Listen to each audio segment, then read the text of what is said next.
depois desse processo eleitoral que acompanhamos no país. A oposição falando em fraude. Qual será o tamanho da oposição daqui para frente? Isso depende em que medida do apoio ou da reação da comunidade internacional?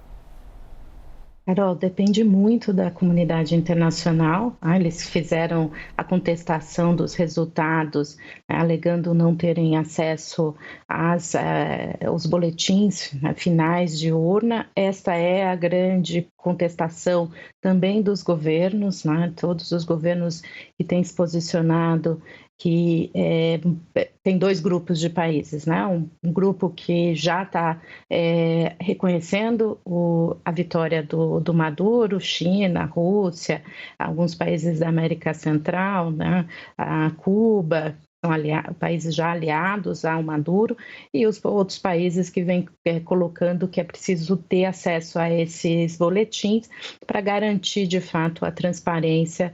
Então, assumindo aí muito do discurso da própria oposição. Então, esse é um ponto. O outro ponto vai ser qual é a reação das pessoas, da população, se elas vão às ruas, se elas se mobilizam oposição, e aí o tamanho dessa mobilização é também bastante importante. E o terceiro fator, que é essencial em qualquer mudança de regime, é com relação às Forças Armadas. Qual vai ser o grau de repressão se houver manifestações, qual vai ser o grau de repressão contra os grupos de oposição. Então isso, ontem a indicação das Forças Armadas é que elas apoiam o regime Maduro, que era algo que havia muitas dúvidas. Então, os discursos e o posicionamento do ministro da Defesa foram todos muito claros de que o apoio é ao regime. Então, isso significa também qual vai ser a reação que eles vão ter se tiver manifestações. Então, é a primeira vez de muito tempo que a oposição conseguiu se unir. Então, o tamanho dela vai também depender dessa união. O quanto que ela vai continuar unida, quanto ela vai continuar capaz de se contrapor ao governo. Então, acho que a gente tem aqui esse momento muito crítico, porque era um dos pontos que mais se questionava, era qual seria a reação pós-resultado se houvesse contestação desses resultados. Então, aqui passa a ser um momento crítico, tanto para a oposição até para o governo, que vai ter que utilizar isso, as táticas e ações, como a gente viu em 2013, como vimos nas outras eleições também, na eleição de 2019, 2017. Então, todos os processos eleitorais, a oposição vem usando a tática da mudança do regime pela eleição, mas também a gente vê qual que é a tática do próprio regime chavista e do Maduro. Pedro. Professora, obrigado pela conversa, por acordar cedo para falar com a gente aqui na CNN. Eu queria entender um pouquinho melhor a tua avaliação sobre a importância do papel do Brasil e da Colômbia, que são países com democracias consolidadas, que têm governos de esquerda, portanto, aliados a Maduro, como fiadores dessa eleição, do resultado eleitoral. Mas eu também queria te fazer uma pergunta dificílima, eu sei que é difícil, mas eu acho que é importante para a gente poder comunicar bem para a nossa audiência, que é, na tua avaliação, foi ou não foi, pelos elementos que a gente tem, uma eleição fraudada? Boa pergunta, difícil mesmo, Pedro, bom dia. Olha, o que eu posso dizer do ponto de vista de lógica, é a mesma tática que a gente já viu em 2013, né? Você faz uma série de ações para impedir as pessoas de chegarem a votar, ao local de votação. Então, existiam, de fato, táticas do governo para fazer com que tivesse uma baixa participação, porque com a alta participação, a chance da oposição era maior.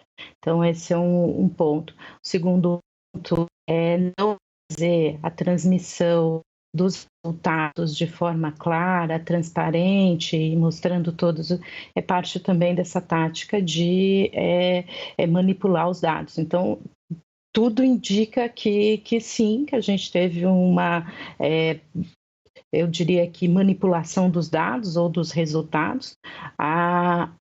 De outro lado, há grupos que apoiam o Maduro e que dizem, olha, a eleição foi totalmente limpa, todo mundo participou, é possível ver a participação popular, o sistema é um sistema antifraudes, com uma série de checagens. Então, mas qual é a grande questão agora? Para que acho que os nossos ouvintes, nossa audiência entenda. A grande questão agora é acesso às atas de votação, para de fato estar comprovado qual que é o resultado final. Então, esse é o grande ponto, e o governo não vem, Maduro não, e todo o sistema do regime não está divulgando essas atas. Esse é o pedido feito pelo Chile, pela Colômbia, então todos os atores internacionais que estão se posicionando, que não defendem o governo Maduro, no sentido de que é preciso entender, ver e ter acesso a esses dados para que se de fato comprove se o Maduro realmente conseguiu os votos, que é esses 51%, e a oposição não foi a vencedora, ou se não, tá? Como a oposição questiona. Então, também a gente já viu isso em outros regimes também, regimes autoritários tendem a fazer ações para continuar no poder, e essa era uma grande dúvida com relação à eleição na Venezuela. Com relação ao Brasil, a sua outra pergunta, o governo brasileiro tem aí uma situação muito delicada também, porque é o país que estava, né, tinha alguém do governo acompanhando, então há uma grande expectativa para saber qual vai ser a posição do governo brasileiro, mas tudo também indica, Pedro, que o governo brasileiro vai esperar o máximo possível para ter uma posição. É o país que ainda não fez na América Latina nenhuma posição oficial, então isso coloca também dúvidas qual vai ser a ação brasileira. Obrigada, professora Denilde Roushacker, trazendo para a gente análise sobre o que acontece na Venezuela e, claro, repercussão internacional e os impactos para outros países como o Brasil. Professora, obrigada mais uma vez pela sua participação aqui com a gente.